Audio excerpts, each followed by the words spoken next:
ভাই দাদা মানুষ কিভাবে বিচারের বাইরে আর কতকাল থাকবে আমরা স্পষ্টভাবে জানি। আমরা ওখানকার ওসি মহোদয়কে আমরা বারবার টেলিফোন করেছি, বারবার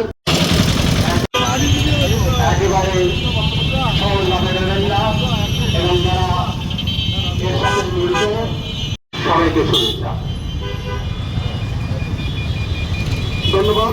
এ পর্যায়ে বক্তব্য এবং প্রধানমন্ত্রীর জেলার প্রতিনিধি সব সিনিয়র সাংবাদিকরা চিত্ত প্রতিবাদ করছে।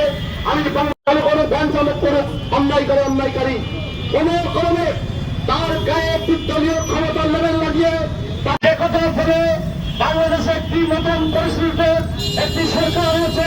সেই সরকারের আইনের শাসন চাই, আইনের শাসনের লড়াইয়ে একজন সাংবাদিককে পিটিয়ে মাথা ফেলে দেন হামলাটা হয়েছে।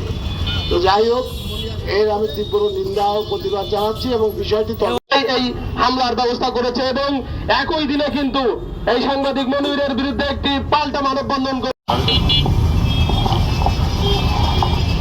সুপ্রিয় উপস্থিতি, আপনারা জানেন, প্রিয় সহকর্মী ভাই, আসসালামু আলাইকুম।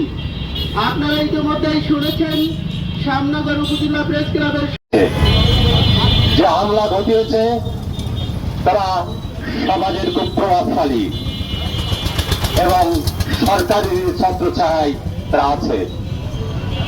আমরা জানি সভাপতি সামিউল মনিরের উপর হামলার প্রতিবাদে আয়োজিত আজকের এই মানববন্ধনের সম্মানিত সভাপতি, উপস্থিত সহকর্মী, এখানকার কিছু দুর্নীতি অনিয়মের চিত্র আপনারা দেখতে পান। সুন্দরবন উপকূলে অকল্পনীয়, অবাস্তব মনে হয়।